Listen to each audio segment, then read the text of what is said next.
Всем привет! Сегодня у нас новый интересный обзор на новейший пульт от компании SIY UniRC 7 Pro. Данный пульт был анонсирован еще в прошлом году, весной, но только в конце года компания SIY его выпустила. И вот сейчас он наконец-то у меня. И в этом обзоре я подробно расскажу обо всех его функциях, а также сравню с другими пультами от компании SIY серии MK32 и MK15.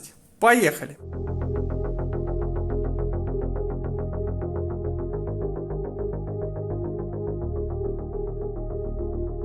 Итак, начнем с распаковки. Поставляется пульт вот в такой вот сумке синего цвета, он же чехол. Примерно так же были упакованы и прошлый пульт от компании SIY MK15, MK32, только чуть цвет поменялся, но все так же он такой же плотненький и решает сразу две проблемы: как упаковка данного пульта, так и вы можете использовать его в дальнейшем для эксплуатации, что очень удобно. За это SIY, как всегда, отдельное спасибо. Итак, открываем нашу сумку. И здесь у нас UniRC 7 версии Pro прикрыто. Вот такой вот пульт. Вот так вот выглядит. Без стиков пока что. Стики у нас отдельно находятся здесь. Далее под пультом здесь в комплекте у нас антенны. 4 антенны на 2,4 ГГц и еще 2 антенны на 5,8 ГГц. Есть зарядное устройство. На 30 Вт оно для пульта, обычное с разъемом Type-C. Ну, такое же устройство кладут во все пульты. А вот у нас новый юнит для серии UniRC 7 Pro. Как видим, здесь у нас 4 антенны на 2,4 и на 5 ГГц. Далее у нас помимо стиков вот такие вот скручивающиеся стики, прикольно. Есть вот такие вот подпорки, которые позволят опирать на корпус тела данный пульт при ношении, что должно быть очень удобно. Обязательно вам сейчас это все покажу. Ну, а в верхнем кармане у нас тоже есть некоторые пакеты. Давайте посмотрим. Так, в одном пакете у нас находятся наклейки. Они, к сожалению, на китайском языке, поэтому нам они не потребуются. Далее есть вот такой вот кабель-переходник. Это для подключения пульта к компьютерной сети по Ethernet. Далее есть вот такой вот стандартный Type-C провод для зарядки или подключения юнита к компьютеру для обновления. Вот такой вот переходник с Type-C на Type-A. А также довольно скромный наборчик проводов. У нас тут получается провода под S-Bus. Есть, вижу, провода под UART и, наверное, провод с PWM выходами из юнита, да, в порт который. И на этом все. К сожалению, не положили никакого кабеля для камер, но, видимо, SIY рассчитывает, что вы сможете этим кабелями воспользоваться в комплекте с их камерой. Также здесь есть еще вот такой вот пакет с ремешками. Это вот как раз роскошные крепления, роскошные ремни, чтобы удобно подвесить данный пульт UniRC 7 Pro на тело и с удобством долгие часы его носить. Это мы обязательно проверим чуть позже. Ну, в общем-то, вот такая вот комплектация. И сейчас давайте отложим это все и поближе рассмотрим сам пульт UniRC 7 Pro.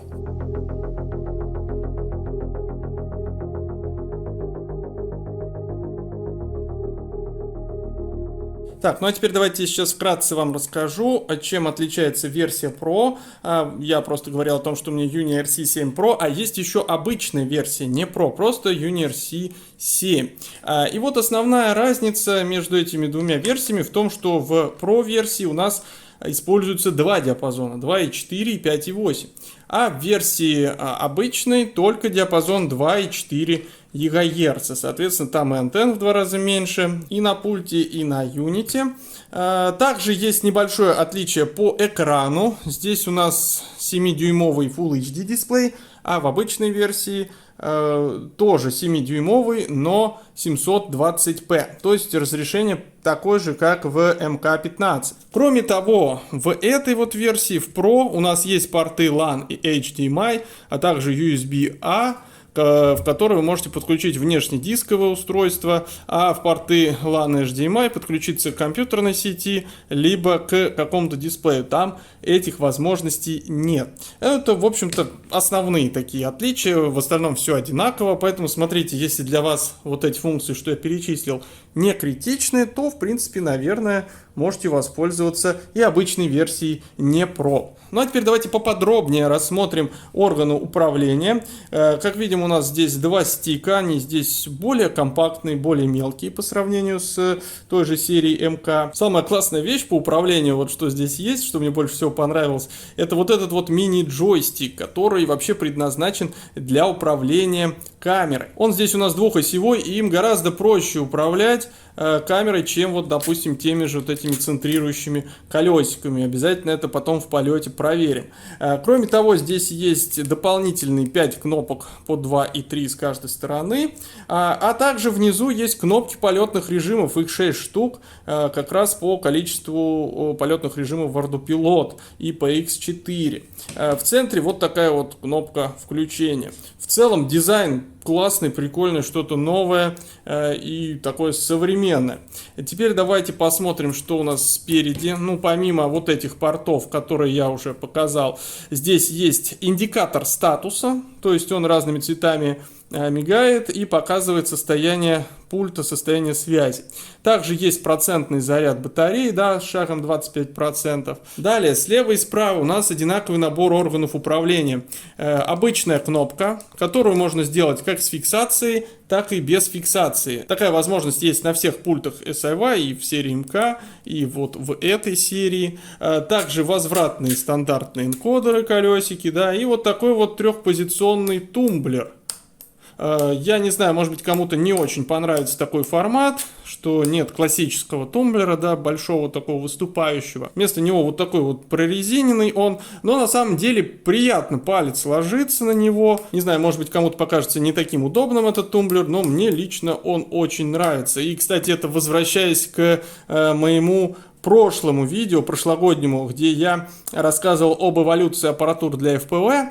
Ну, здесь у нас не совсем FPV аппаратура, более серьезная техника. Но, тем не менее, я там говорил о том, что мы видим, что со временем компании постепенно отказываются от вот этих вот тумблеров в пользу каких-то более интересных органов управления, тех же кнопок. Тумблеры вот заменили вот на такие переключатели, да. И вот компании SIY следуют тренду и поставили здесь более современные, на мой взгляд, органы управления. Также вот здесь у нас есть еще по одной кнопке с каждой стороны. Ну и как видим, количество органов управления очень большое. Это просто рекорд, если сравнивать с серией МК. И с таким количеством, я думаю, даже самый взыскательный пользователь сможет удобно настроить даже сложный дрон для удобного управления. Также, не отходя далеко от органов управления, скажу сразу об эргономике. Мне очень понравились вот эти вот эргономичные выступы на рукоятках, под которые очень классно ложится средний палец, и аппаратура как будто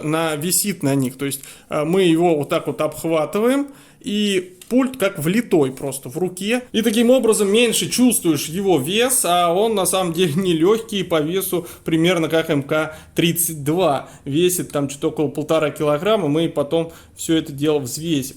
Ну и сразу же скажу, что когда мы держим пульт в руке, вот этим вот большим пальцем удобно со стика переходить на мини-джойстик или вот на вот эти кнопки, дополнительные кнопки режимов. То же самое у нас, соответственно, и с правой стороны. Это все удобно. Вот, допустим, к этой зоне тянуться гораздо сложнее. А вот этим вот указательным пальцем легко переходить на колесико и на вот эту кнопку. Тут все это тоже под рукой. Вот эти вот кнопки, которые выше находятся, тут уже указательному пальцу сложнее дотянуться без перехвата. То есть приходится чуть-чуть менять хват и далее уже переставлять. Но в любом случае у вас в очень легком доступе практически все кнопки. Видно, что над эргономикой SIY поработала и вот сделала все максимально грамотно. Ну и кроме того, хочу отметить, что рукоятки у нас здесь прорезиненные вот эти. За счет этого минимум скольжения. Кнопки они также здесь сделали прорезиненные, чтобы, видимо, палец не скользил. Передние кнопки у нас обычные пластиковые, а вот на торцах все прорезиненное. За исключением колесика. Колесико у нас обычное пластиковое. Вот эта кнопка также прорезиненная. Далее давайте сразу, но на задней стороне расскажу, что еще здесь находится. Это аккумулятор. Он на самом деле здесь съемный, но он находится под специальной крышкой. Мы просто нажимаем на защелку, и у нас вот крышка откидывается. Под ней находится съемный аккумулятор на 13200 мАч. Он без каких-либо маркировок. Ну, классно, что он съемный. Если вы очень долго работаете без подзарядки, у вас разрядился пульт, можно сравнительно быстро эту батарею поменять и снова подключить управление. Зачем сделали вот такую крышку, не могу сказать. Возможно, для дополнительной защиты батарей. Ну и также снизу мы видим здесь вот такие вот отверстия под воздухозаборники. Они также есть сверху. То есть горячий воздух забирается с нижней части, выдувается сверху с помощью встроенных вентиляторов. То есть да, этот пульт уже не бесшумный, как в серии МК. Там уже есть вентиляторы. Видимо, это обусловлено тем, что мощность как вычислительная, ну то есть процессор для системы Android более мощный, так и радиомощность выросла. Там уже стоит 2 ВЧ-тракта, и, видимо, это требует уже более серьезного охлаждения.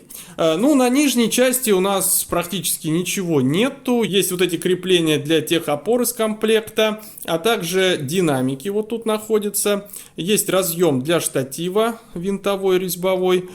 И под заглушкой находятся у нас дополнительные разъемы Type-C для зарядки, слот для microSD карты и слот для nano-SIM карты. Теперь, что касается комплекта ремешков и крепежа для удобства ношения пульта UniRC 7. Ремешок у нас имеет систему крепления за плечи, распределяя нагрузку на спину. Снизу есть 2 карабинчика, которые пристегиваются к пластиковым элементам крепления. Сами элементы очень легко защелкиваются в пульте UniRC 7 Pro. Снизу у элемента крепления имеется прорезиненная накладка, которая мягенькая, и телом ее не особо чувствуешь. И, соответственно, у нас есть ушко, за которое мы можем прицепить карабином данный пульт к ремешкам. И таким образом очень удобно у нас пульт будет на теле находиться, можно легко отпустить руки, он у вас никуда не денется.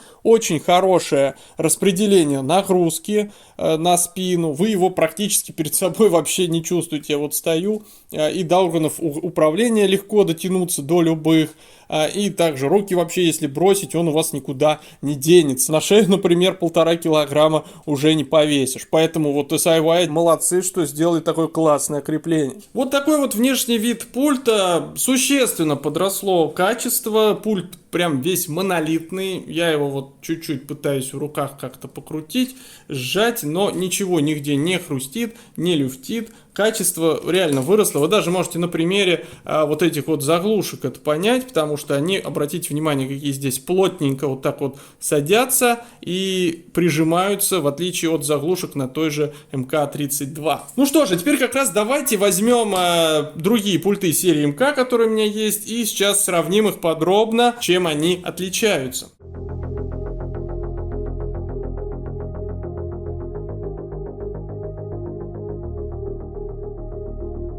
Итак, ну вот они все пульты компании SIY, МК-32, МК-15 и новый UniRC 7 Pro. Как можете видеть, UniRC 7 Pro это нечто среднее, МК-15 самый маленький, ну это понятно, а вот этот вот МК-32 самый большой. Ну и сейчас давайте я вам вкратце свое мнение вот в сравнении с UniRC 7 по каждому из этих двух пультов скажу. Ну вот, если брать во внимание пульт МК-32, он, ну, для меня лично всегда был таким, ну, широковатым, потому что, как видите, насколько он шире, чем UniRC 7, И в принципе, по сравнению с UniRC 7, тут такой же 7-дюймовый экран. Ну и я думаю, что он шире здесь прежде всего из-за стиков, потому что видите, насколько больше здесь стик, просто в 2 раза. Ну, я не могу сказать, что он тут такого особенного дает. В принципе, я думаю, что этим стиком, что этим удобно управлять. По весу данный пульт примерно как UniRC 7 Pro. У него здесь нет таких вот эргономичных выступов для держания, поэтому не так удобно держать. Удобно, конечно, но не так, как UniRC 7 Pro. До органов управления они вот здесь вверху довольно сложно добраться. То есть, как видите, пальцем здесь я не могу ни до этих вот органов управления дотянуться, а до этих органов управления, вот до этой кнопки я еще как-то могу дотянуться, а до тумблера уже без изменения положения руки не могу. То есть, по сути, под рукой у меня здесь только есть крутилка, да, они очень удобно тут расположены, и сами стики. Как я ранее говорил, здесь у вас под рукой практически все органы управления. Ну и по самим органам управления здесь мне всегда не хватало кнопок, их всего 2, зато есть целых 6 тумблеров. Ну, может быть, кому-то они нужны, мне лично всегда было достаточно там 2, в принципе, и остальные всегда простаивали. Здесь нет вот этого замечательного мини-джойстика для камеры, приходилось настраивать на вот эти вот крутилки. А если у вас, допустим, 2 камеры, то уже вторую камеру, например, A2 mini я крутил вот этой крутилкой, что не очень удобно было, особенно с учетом того, что приходилось переставлять руку. А, допустим, вот в этом пульте вы можете одну камеру крутить джойстиком, а A2 mini наклонять, соответственно, вот этим вот колесиком, которое здесь под рукой. Также данный пульт имеет тоже здесь съемный аккумулятор. У меня есть подробный обзор на МК-32, вы можете посмотреть. Здесь тоже очень удобно все это сделано, ничего не скажешь. Но вот UniRC 7 прям по всем пунктам превосходит вот этот вот МК-15. Ну, а что касается пульта МК-15, он, конечно, в своей нише немножечко находится, потому что здесь экран 5,5-дюймовый, он меньше. И в целом этот пульт мне нравится. Он очень компактный, его на самом деле удобно держать в руке, потому что, как видите, здесь тоже есть вот такие выступы, которые легко обхватить. Да? У вас все органы управления, в принципе, здесь в доступе. То есть и тумблер, и крутилка. Ну, то, что здесь органов управления, меньше, конечно, да. Но и пульт здесь немножечко уже для других задач. Мне что не очень нравилось в этом пульте, то, что здесь экран ниже стиков находится, и иногда не всегда удобно смотреть на него. Руки загораживают часть экрана. Поэтому здесь, конечно, UniRC 7 Pro с МК-15 сложно сравнивать, совершенно разные области применения, да, МК-15 в своей нише хорош. Но все равно я бы, вот, допустим, из всех 3 пультов, конечно, предпочел, вот если чисто по эргономике смотреть, больше ни на что другое, я бы, конечно, предпочел новый UniRC 7 Pro, ну, по очевидным причинам, о которых сказал. Так, ну а теперь давайте включим устройство. Включается UniRC 7 так же, как и предыдущие пульты. Как видите, вот здесь вот индикация батареи абсолютно одинаковая, и статусный индикатор повторяет индикацию у МК-15. Так, сейчас давайте МК-32 включу. Ну и как видим, вот здесь вот кнопки, они с подсветкой, меняют цвет при нажатии. Это кнопки полетных режимов. В общем-то, и на МК-15 такое же есть. Как видите, вот я нажимаю, и они загораются. Но на UniRC 7 подсветка кнопок выполнена гораздо качественнее, чем на МК-15, потому что здесь вот они еле видны, плюс еще отсвечивает красный цвет от вот этого диода, а здесь прям четко освещается, подсвечивается каждая кнопочка. Ну и в общем-то в прямом сравнении здесь давайте сравним дисплей. Сейчас я на всех 3 пультах по максимуму выкручу яркость, и вы увидите разницу. Вообще по характеристикам, вот здесь вот по 1000 нит, здесь Full HD экран, здесь 720p экран, а здесь 1080p экран 7-дюймовый. Итак, давайте сейчас выкручиваем 1000 нит здесь, 1000 нит здесь и UniRC 7 Pro. Я не знаю, передаст ли камера, но здесь яркость выше. Я своим глазом вижу прям эту разницу. Не намного, конечно, но тут, наверное, в помещении мы максимальную яркость этого пульта не увидим. Как говорят в предварительных обзорах, на солнце отлично видно картинку. Возможно, на солнце оно будет по датчику еще большую яркость давать. Но здесь прям экран посочнее, чем в той же МК-32. Вот. Ну и МК-15, конечно, по яркости тоже уступает. Здесь экран меньше, то есть Вот такая вот разница у нас в экранах. Также отдельно стоит сказать о системе Android, которая у нас в этих пультах находится. В новом пульте Uni RC7 Pro у нас 13-я версия Android, а в MK32, а также в MK15 версия Android 9. Далее, что касается системных, так сказать, ресурсов. Здесь у нас установлены чипы, ну, я показывал в обзорах в подробных на эти устройства, вы можете посмотреть. Qualcomm 450 процессоры стоят, 4-ядерные. А здесь у нас уже стоит 665-й Qualcomm Snapdragon, 8-ядерный, и по тестам производительности он примерно в 2 раза мощнее, чем то, что установлено здесь. По батарее здесь на 10 тысяч мАч, здесь на 13, но время работы здесь чуть-чуть поменьше, потому что система более мощная, 2 радиочипа стоит, 2 радиомодуля, и поэтому, видимо, расход батареи больше. Вот такое вот небольшое сравнение Uni RC7 Pro с пультами серии МК. Смотрите, решайте, что для вас более предпочтительно. Но ведь самое основное отличие здесь на самом деле не только в эргономике и дисплее, к примеру, и системе Android, а в радиочасти. Здесь полностью другой протокол, переделанный сразу на 2 частоты. И поэтому, как показывают предварительные тесты, дальность работы связи у этой системы гораздо выше, чем у вот этого старого поколения. Ну, к этому еще подробно к этому вернемся. Ну и в завершение сравнения давайте взвесим эти наземные станции. Итак, сперва на очереди у нас будет МК-15. Смотрим, ее вес составляет 860 грамм. Компактное устройство, которое, в принципе, даже не требует каких-то ремней. Далее давайте взвесим МК-32. И оно уже здесь 455 грамм. А теперь взвесим новый Uni RC7 Pro.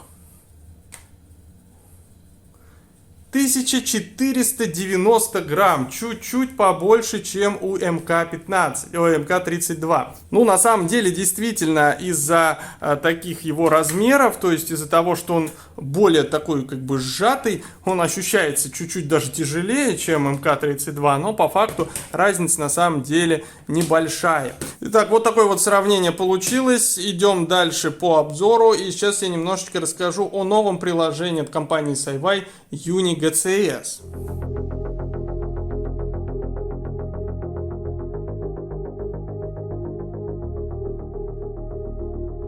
Новый пульт Uni RC7 уже был разработан, когда компания SiWi решила сделать свою собственную наземную станцию управления Uni GCS, то есть, видите, названия перекликаются. Почему Uni? Потому что она совмещает в себе сразу несколько функционалов. В первую очередь, это функционал приложения SiWi TX, если вы помните, было такое для настройки пультов МК-15 и МК-32.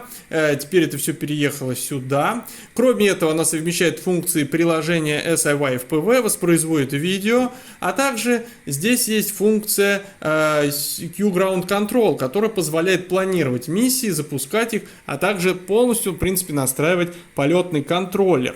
И на это приложение у меня отдельно будет еще обзор чуть позже, но сейчас вкратце я вот о нем расскажу. Данное приложение уже будет переведено на русский язык, и локализация будет весьма неплохой, она уже неплохая, но в следующих версиях еще улучшится.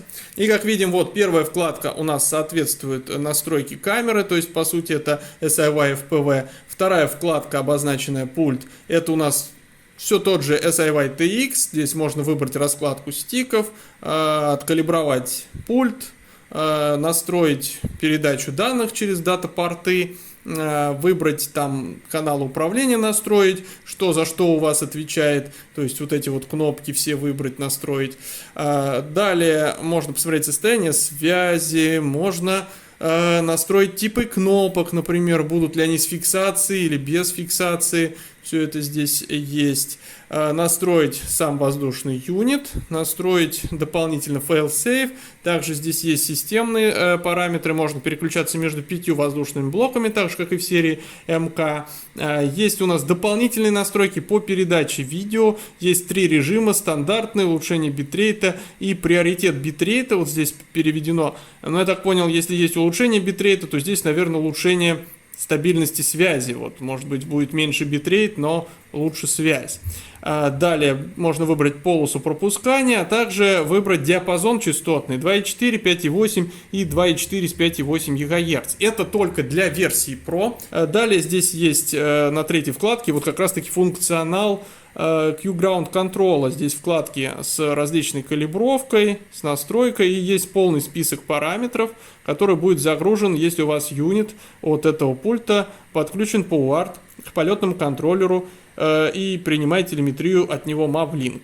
Так, ну и тут последняя информационная страница. Вот такое вот приложение. Будет еще у меня более серьезно расширенный обзор. Да, также здесь есть функционал миссии. Можно включить Google карты. И вот в этих Google картах мы можем создавать миссию. Но сейчас у нас обзор на пульте, сконцентрируемся на нем. Обычно я во всех своих обзорах пульты разбираю и показываю, как внутри они устроены. Но в этом обзоре я принял решение не делать этого с Uni RC7. Ну, во-первых, из-за того, что его разборка довольно-таки затруднена, потому что здесь гораздо выше качество изготовления, более сложно использовать элементы и крепления. То есть не просто открутил винты и быстро снял крышку. Здесь у нас есть дополнительный орган управления, которые наверняка связаны шлейфами. Вот, их можно повредить, поэтому я, пожалуй, не буду разбирать его, по крайней мере, в этом обзоре. Да и смотреть там, в принципе, ну, кроме радиочасти, особо не на что. Понятное дело, что там распаян модуль вычислительный для Android с процессором 665 и памятью, которая 64 гигабайт составляет. Ну, а радиочип, в принципе, он, скорее всего, будет все так же под капаудом, и увидеть конкретные микросхемы и как оно там на базе чего работает, у нас все равно с вами не получится. Поэтому давайте перейдем к воздушному юниту. Это вот тоже интересное такое устройство. Сейчас давайте вкратце я расскажу вам о его функционале дополнительном новом, который добавился с новым поколением.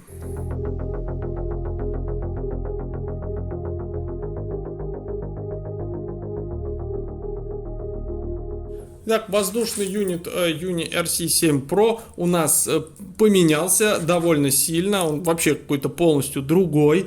Сразу скажу, что здесь полностью металлический корпус. Это алюминий, такой же, как в последних продуктах от компании SiWi для, например, РТК или модуля отслеживания. То есть это все дополнительно благотворно скажется на улучшении теплоотвода. У нас здесь уже есть вот такой вот вентилятор турбинного типа. Также, как видим, здесь у нас ребра охлаждающие направлены вот здесь вперед, и турбинка уже как-то воздух отводит это все осознанно в какую-то сторону, да, поэтому с охлаждением здесь все гораздо лучше, чем в прошлом юните, но, наверное, он и греется посильнее, я еще пока его не включал, мы посмотрим его нагрев, да. Теперь, что касается портов, здесь прям значительное улучшение, здесь выделили отдельно LAN 1 и LAN 2. То есть у нас здесь сразу два сетевых порта, и нам не нужно применять коммутатор для подключения, допустим, двух камер. Две камеры вы можете сразу из коробки подключить сразу прям к этому юниту, то есть опять экономия на коммутаторе. Кроме того, мы видим здесь два UART порта, UART 1, UART 2. Есть PWM out, это прямые PWM выходы, их обычно 5 штук у нас здесь. А на другой стороне вот такой вот S-Bus выход, и он наконец стал двухпиновым. Убрали там третий пин, который в принципе ни зачем не нужен. Также у нас здесь осталось два индикатора питания и кнопка бинда. С этого торца у нас есть порт USB Type-C для обновления прошивки, а также отдельный разъем XT30 для внешнего питания. И как видим, стабилизатор питания у нас полностью переехал прямо вот сюда, внутри этого воздушного юнита, и его теперь можно питать напрямую до 6S, до 6 банок. То есть везде одни сплошные улучшения. На другом торце у нас расположены здесь вот такие вот разъемы для 5 ГГц MMCX на пигтейлах. А для 2,4 ГГц там, видимо, UFL, и в принципе вы сможете их отсоединить и поменять. У нас вот здесь дополнительные винты есть, и можно вот эту вот верхнюю накладочку снимать, и под ним будут разъемы для UFL антенн. Ну, в данном случае здесь в комплекте пигтейлы, то есть сделано здесь наподобие, как у DJI O3 Air Unit. Да. Традиционно давайте данный юнит взвесим. Сейчас я его положу. 117 граммов весит он. Это, ну, для юнитов SIY не так много на самом деле. Прошлый юнит весил примерно так же с дополнительным внешним блоком питания. Ну, понятное дело, что этот, возможно, стал тяжелее из-за того, что он полностью теперь металлический.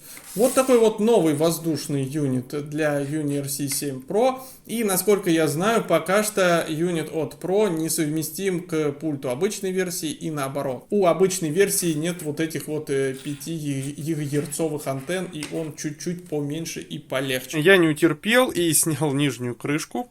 Она довольно просто снимается, откручивается всего лишь 4 болта. И здесь, обратите внимание, через термоинтерфейсы у нас охлаждаются два, судя по всему, горячих элемента. Это один дроссель и два силовых мосфета. Я так понимаю, что вот эта нижняя плата играет роль силовой и коммутационной одновременно. Здесь у нас распаян довольно мощный, судя по всему, стабилизатор питания. И по характеристикам, к слову, он обеспечивает питание этого юнита при внешнем напряжении аж до 76 вольт. Это 18S LiPo батарея. То есть вы можете ставить безбоязненно этот юнит на самые большие дроны и подключать напрямую его к аккумулятору бортовому. Вот эта силовая плата без проблем это напряжение переварит и выдаст довольно-таки большой ток на сопутствующую периферию через LAN-порты, да, на которые у нас идет 12 вольт. Ну а снизу у нас основное ядро, тут плохо видно, я приложу фотографию. Там находится у нас сама плата сетевого роутера, да, с двумя радиотрактами на 2,4 и на 5,8 ГГц, судя по всему. Показать ее в деталях я, к сожалению, не могу, потому что вот эта нижняя плата не отделяется так вот просто от той платы, которая под ней, да.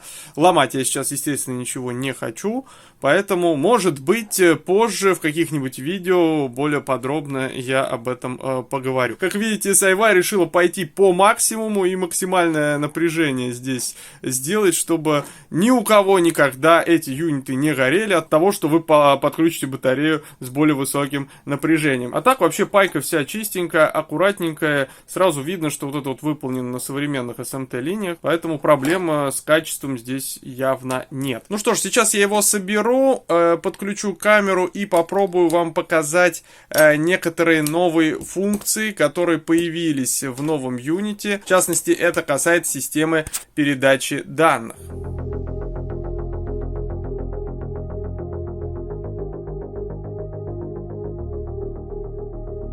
Так, а сейчас давайте я вас познакомлю немножечко с новым функционалом этой системы, да, связи нового поколения. Я буду показывать вот с экрана телефона, чтобы было понятно, куда я нажимаю, потому что скринкаст будет не совсем понятный. Итак, значит, я буду использовать приложение SIY Uni GCS. Большая часть функционала очень похожа на пульты серии МК. Единственное, что мне хотелось бы показать, это вкладку передачи данных. Как видим, здесь у нас есть сразу два канала передачи данных. Эти каналы вообще предназначены для двух UART-портов, которые у нас на Air Unity находятся. То есть я вот, например, сейчас подключил в первый порт телеметрию Mavlink. И здесь я могу настроить, как данные с вот этого первого UART-порта будут передаваться здесь на наземной станции. То есть я могу выбрать здесь либо UART, либо по сети UDP, либо могу выбрать Bluetooth. Ну а, соответственно, вторая вторая передача данных, то есть второй как бы канал, это куда будет выводиться данные со второго UART-порта. Одновременно включить два UART не получится, то есть у вас, более того, даже UDP не получится одновременно включить. Вы можете либо UART, либо Bluetooth включить в разных комбинациях. У меня ко второму порту ничего не подключено, поэтому даже по Bluetooth ничего здесь выводиться не будет, никаких данных. Стоит отметить, кстати, когда мы выбираем здесь пункт Bluetooth, имеется в виду задействование внутреннего модуля Bluetooth, который у нас подключен к радиомодему. То есть именно к тому устройству, которое обеспечивает передачу телеметрии и видео, а не тот встроенный, который в Android Bluetooth. То есть тут как бы их два. Далее переходим к следующему меню. В общем-то, показать стоит, наверное, состояние данных. У нас здесь также вот дата 1, дата 2, это UART-порты задействованные. Как видите, ко второму ничего у меня не подключено, поэтому 0 пакетов. А вот здесь вот именно прописана у нас передача данных по приему видео и по передаче. Это вот основной радиоканал данных. И здесь единственное, на что можно обратить внимание, это на довольно низкий показатель силы сигнала. И я уже немножечко ознакомился с логикой работы данного пульта, и я так понимаю, что пульт снижает мощность, если он находится в непосредственной близи от воздушного юнита. Я сейчас нахожусь буквально в метре, вот он стоит, мой дрон, поэтому сила сигнала слабая. Но как только я выхожу из комнаты, сила сигнала поднимается до минус 55 примерно. К сожалению, почему-то пока в этой версии приложения здесь состояние в DBM-ах не показывает в строке состояния, да, ну я думаю, это все добавят в будущем обновлении. Далее, остальные пункты здесь вполне стандартные. Единственное, что стоит отметить, что во вкладке «Система» есть пункт «Полетные режимы», канал полетных режимов. Ну, с каналом полетных режимов как бы понятно, 5-й канал, все хорошо. А вот с самим полетным режимом тут немножечко несостыковки в переводе, они будут исправлены. Здесь имеется в виду, что либо 3 кнопки задействуются для полетных режимов M1, M2, M3, вот как сейчас, а M4, M5 не работают. Либо 6. Если мы здесь поставим 6, то, соответственно, у нас заработают и остальные 6. То есть вы тут смотрите сами, по ситуации, сколько вам полетных режимов нужно. Либо можете вообще отключить это, но это не совсем удобно. На самом деле вот эти кнопки для полетных режимов прям то, что нужно. Также особо хочу отметить, что незадействованные кнопки M вы также можете в меню каналы задействовать куда хотите. Вот, например, на какой-нибудь 13 канал. Они также доступны. Более того, M1, M2, M3 также вы можете дополнительно параллельно задействовать на какой-то другой канал, как все остальные кнопки. Но стоит иметь в виду, что здесь 25 органов управления различных, а каналов всего 16. Поэтому задействовать все органы управления и все кнопки у вас не получится. Конечно, вот эти 6 можно повесить на один канал, но все равно у вас тогда будет 20 органов управления, потому что даже вот этот джойстик дает 2 оси уже. Поэтому не все можно задействовать, но вы там смотрите уже по вашим потребностям, выбор у вас широкий. Ну и переходим к самому главному пункту. В UniRC 7 и в UniRC 7 Pro появился пункт настройки передачи видео. И в этом пункте в старых сериях МК, по сути, знаком нам только пункт адаптации канала. Там тоже был такой вот режим, когда юнит выбирал сам наилучшую частоту. Но здесь дополнительно у нас добавлены еще несколько пунктов. Во-первых, мы можем выбирать между диапазоном 2,4, 5,8, либо оставить пульту на выбор. То есть он может сам, в зависимости от ситуации, переключаться. Напомню, что это не означает параллельную передачу и по 2,4, и по 5,8. Кроме того, появился пункт полосы пропускания передачи. То есть 10 мегабит и 20 мегабит. Я так понял, что 20 мегабит стоит включать, когда у вас две камеры транслируют в Full HD, к примеру, и поток уже довольно высокий. Ну и, конечно же, самое интересное, это вот дополнительные режимы передачи изображения здесь добавились. Они обозначены как стандартный режим, улучшение битрейта и приоритет битрейта. На самом деле этот режим, я так понимаю, отвечает за режим кодирования. То есть сколько битрейта будет задействоваться для кодирования видеоизображений. Если я выясню более точно и подробно, я подпишу в видео. Ну, я пока на стандартном режиме все буду тестировать. Эти режимы я, возможно, позже отдельное видео сделаю, на что они влияют. Ну и как видим, здесь пропал пункт, который у нас отвечал за дальность линка, так сказать. Помните, были режимы 5, 8, 25, 15 километров. Значит, система теперь автоматически будет подстраивать нужный нам режим работы в зависимости от расстояния.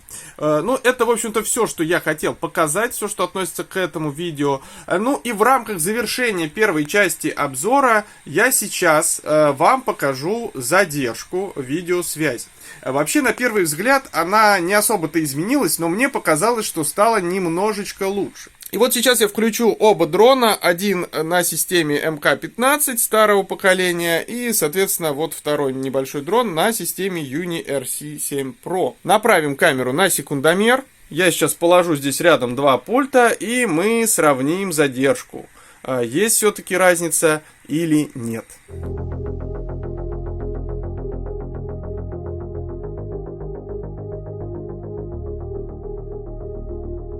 Итак, сейчас я запустил оба дрона, включил их и направил на планшет с секундомером. На старой системе МК-15 у нас камера R1, а на новой Uni RC7 Pro камера A2 Mini. Вот не лежат два пульта, вот такая с них картинка. Приложение Uni GCS, одинаковые версии, скачанные с официального сайта. И как видим, разницы в задержке практически нет. У меня получались фотографии с одинаковой задержкой, либо где-то там чуть больше, либо где-то чуть меньше. Я запускал по-разному эти приложения, там перезапускал их, и чуть-чуть иногда результаты в большую или в меньшую степень отличались. Ну, я думаю, здесь это связано прежде всего с тем, что основную задержку вот в такой системе, в таких подобных системах, вносит кодер камеры и декодер в приложении. Поэтому все очень много зависит от того, какие камеры вы используете и каким приложением вы пользуетесь. Потому что есть некоторые приложения, где кодек прям с камерами вот той же SiWi работает прям ну очень плохо. И лучше вот использовать приложение, допустим, тот же Q-Ground Control от SiWi, потому что там лучший кодер стоит. Ну, если вот говорить о Uni GCS, все плюс-минус одинаково. То есть никаких принципиальных изменений в плане самого протокола связи здесь нет. Фундаментально все осталось как и раньше. И здесь, я так понимаю, компания SiWi у нас сосредоточилась больше на самой радиосвязи. То есть добавила другой диапазон частот, немножечко подняла мощность, возможно, улучшила там какие-то алгоритмы, чтобы связь работала дольше. И вот саму устойчивость радиосвязи, улучшение в этой области мы уже с вами проверим во второй части данного обзора в поле, где также сравним бок о бок две вот этих системы старого и нового поколения и посмотрим, насколько все-таки Uni RC7 Pro превосходит по устойчивости связи прошлое поколение. Ну а первая часть данного обзора на этом подходит к концу, и я сейчас кратенько сделаю предварительные выводы.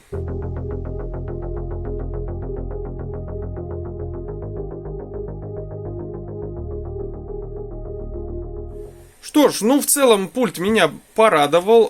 Порадовал он меня очень сильно эргономикой, количеству органов управления, вот этим вот классным джойстиком, кнопкам под полетный режим, и все удобно расположено под пальцами. Экран также стал лучше, ну это я говорю о версии Pro Full HD экран. В целом станция выглядит более серьезно, более качественно и дорого. Ну на самом деле так оно все и есть. Это вот то, что я могу оценить в этом пульте, даже не вылетая на дроне. Ну а что касается самой связи, на первый взгляд улучшений каких-то разительных я не вижу здесь на столе. И думаю, что всю прелесть дальнобойности мы с вами увидим в поле. Сразу уточню, что в связи с ситуацией с полетами беспилотных аппаратов в России у меня не получится протестировать на дальняк, куда-то там на 20-30 километров связь. Но мы другими способами сравним эту связь с МК-15, и я думаю, в ходе моих тестов достаточно наглядно будет понятна разница. Ну а на этом эта часть подходит к концу. Подпишись на канал, чтобы не пропустить вторую часть. Всем спасибо за просмотр. Пока!